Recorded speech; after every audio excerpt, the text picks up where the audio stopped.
Good afternoon, brothers and sisters of Christ. Welcome to another reading through the Bible series with Law of Christ Ministries. This is part 229 of our daily scripture reading. Continuing in the book of Second Kings, we'll be in chapter 8. I will have the Greek Septuagint on the left side, which is the one I predominantly read, and here on the right side is the Masoretic, the Hebrew text. So let's go ahead, chapter 8. And Elijah spoke to the woman whose son he sparked to life, saying, "Get up and go, you and your household, and your sojourn wherever you may sojourn, for the Lord has called for a famine upon the land." And indeed, it came upon the land for 7 years. And the woman got up and did according to the word of Elijah. And she and her household, and sojourned in the land of the Philistines 7 years. And it happened after the end of the 7 years that the woman returned in the land of the Philistines into the city, and she came to cry out to the king for her own house and for her own fields. And the king was speaking to Gehazi, the lad of Elisha, the man of God, saying, "Do tell me all the great things that Elisha did."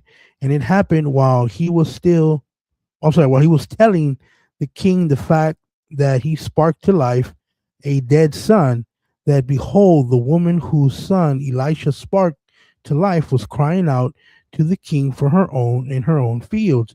And Gehazi said, "O Lord, King, this is the woman, and this is her son, whom Elisha sparked to life." And the king inquired of the woman, and she told him, and the king appointed one eunuch for her, saying, "Return all that was hers and all the produce of her field from the day that she left the land until now." Actually, no, let me change this real quick. No, right here. 1 second. Let's go to separate verses. Why is this not changing? Oh, here it is. Sorry. And Elisha went to Damascus, and Hadar's son, king of Syria, was ill. And they reported to him, saying, "The man of God has come here." And the king said to Hazael, "Take manna in your hand and go to meet the man of God and inquire of the Lord through him, saying, Shall I recover from this my illness?" And Hazael went to meet him and took manna in his hand and all the good things of Damascus, a load of 40 camels. And he came and stood before him and said to Elisha, "Your son, Hadar's son, king of Syria, sent me to you, saying, Shall I recover from my illness?" And Elisha said, "Go, say to him, By life you shall live, but the Lord showed me that by death you shall die." And he stood before his face and fixed his gaze until shame, and the man of God wept. And Hazael, "Why is it that my Lord weeps?" And he said, "Because I know what evil you will do to the sons of Israel. You will dispatch their fortress by fire and kill their choice men by sword, and drive into their infants, and rip open their pregnant women." Ooh, wow. And Hazael said, "What is your slave, the dead dog, that he shall do this thing?" And Elisha said, "The Lord showed me you're reigning over Syria." And he departed from Elisha and went into his master. And he said to him, "What did Elijah say to you?" And he said, "He told me, By life you shall live." And it happened the next day that he took the makmah and dipped it in water and put it on his face, and he died. And Hazael reigned in his stead. In the 15th year of Joram of Ahab, king of Israel, Joram, son of Jehoshaphat, king of Judah, became king. He was a son of 32 years when he became king, and reigned 8 years in Jerusalem. And he walked in the way of the kings of Israel, as did the house of Ahab, for a daughter of Ahab was his wife. And he did what was evil in the sight of the Lord. But the Lord did not want to destroy Judah for the sake of David his slave, since he had said to give a lamp to him, to his sons all the days. And the days of Edom revolt from under the hand of Judah, and they made a king over themselves.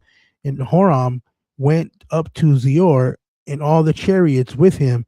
And it happened when he arose, he struck Edom, who had surrounded him, and the commanders of the chariots, and the people fled to the coverts. And Edom revolted from under the hand of Judah unto this day. Then Lobina, is that her name? Libna, okay, in the Hebrew, okay.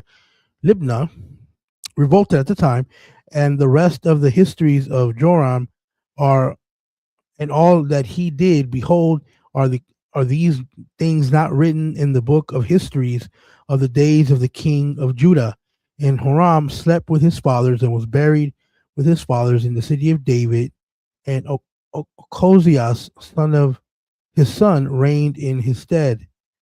In the 25th year of Jehoram of Ahab, king of Israel, Ochozias, son of Joram, became king.